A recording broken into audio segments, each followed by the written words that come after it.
This is the fourth in a series of educational videos to help you maintain the best performance from your Agilent ICP-MS. Let's turn our attention to the interface region, which includes the sampler and skimmer cones, the extraction lenses, and the foreline pump. First, we will look at the sampler and skimmer cones. Dirty, blocked, or damaged interface cones adversely affect the sensitivity, precision, and background of your analysis. Both the sampler and skimmer cones should be regularly inspected, paying close attention to the condition of the orifice. Gradual changes in the vacuum level of the interface region is also an indicator for cone maintenance. To clean, first remove the sampler cone and then the skimmer cone using the tool provided. Take care not to damage the cones. They are delicate and should be handled with extreme care. Remember, ensure the tips do not come into contact with any other surface. Only handle the cones by their outer edges. For routine cleaning of the cones, a simple water clean is all that is required. Clean both sides of the cone by wiping with a cotton swab dipped in pure deionized water.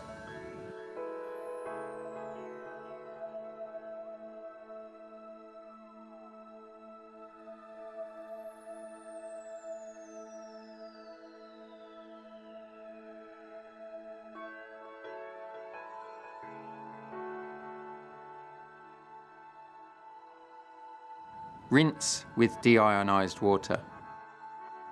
Place the cone in its own beaker with the tip pointing upwards.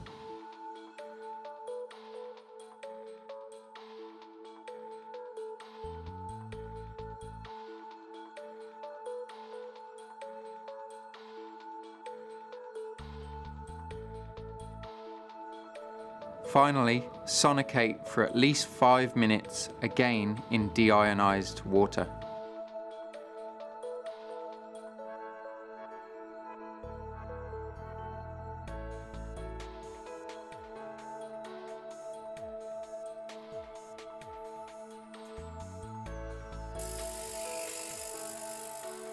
If cleaning in deionized water has not cleared the orifice of the cone, a more thorough clean will be required.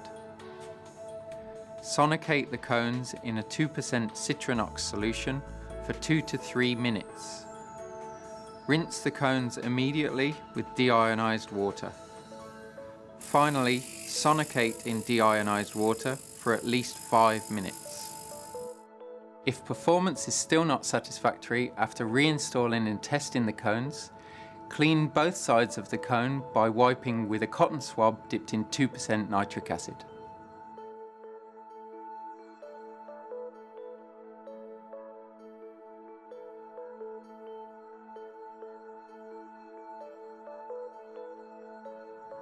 Rinse with deionized water and sonicate for 2 to 3 minutes, again in deionized water. Repeat the deionized water rinse and sonicate for a further 2 to 3 minutes in fresh deionized water.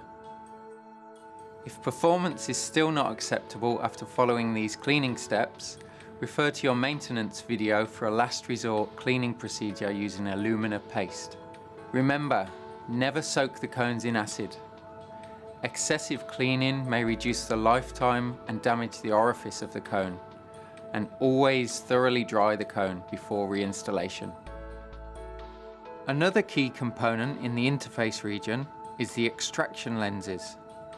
The extraction lenses are located directly behind and attached to the skimmer base. Cleaning or replacing the lens is only required after you have finished troubleshooting the sample introduction system and interface cones. You should only clean or replace if you observe more than 10% instrument drift per hour, or if you notice a slow response in the signal after changing the lens voltage manually or during tuning. For an immediate fix, you can replace the extraction lens assembly. Refer to your user manual and maintenance video guides for detailed removal, cleaning and replacement procedures. Make careful note of the equipment required before beginning. This includes polishing paper, alumina powder and an electrical circuit tester. Before refitting the cones, ensure they are dry. Align the skimmer cone with the two small tabs on the removal tool. With the cone in position on the tool, insert into the interface opening. Carefully rotate the tool clockwise until the cone is firmly tightened. Remove the tool. Always check the condition of the graphite gasket for the sample cone. Replace if damaged.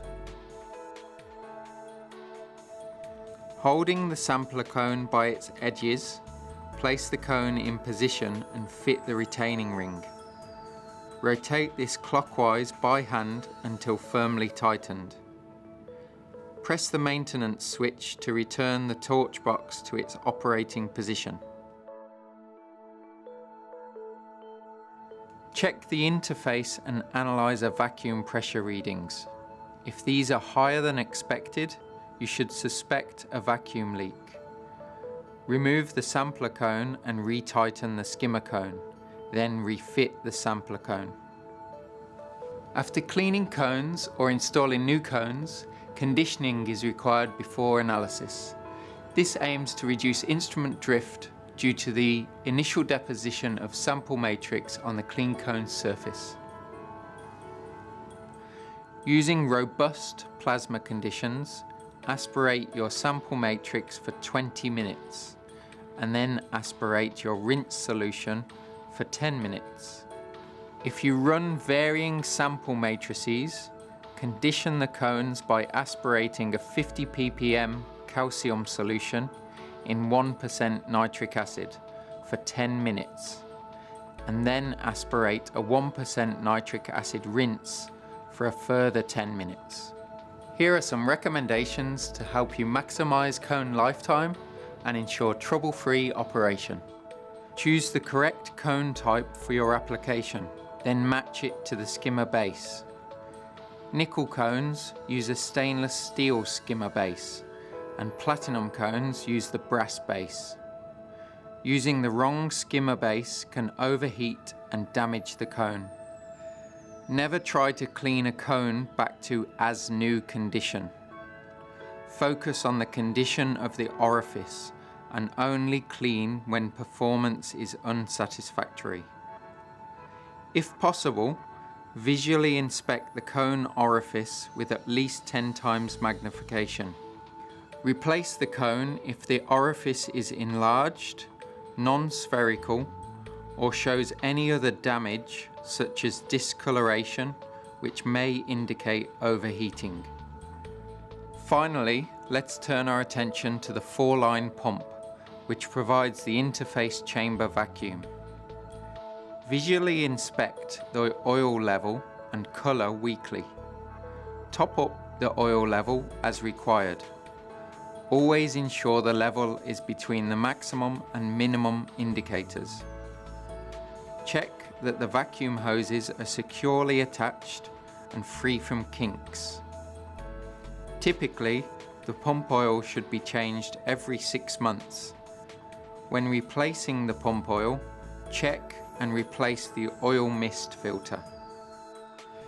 These simple checks will ensure trouble-free pump operation. Thank you for watching. Please see the other videos in this series where we explore other critical aspects of your Agilent ICP-MS and the maintenance tasks you should perform regularly in order to ensure your ICP-MS always operates at its best.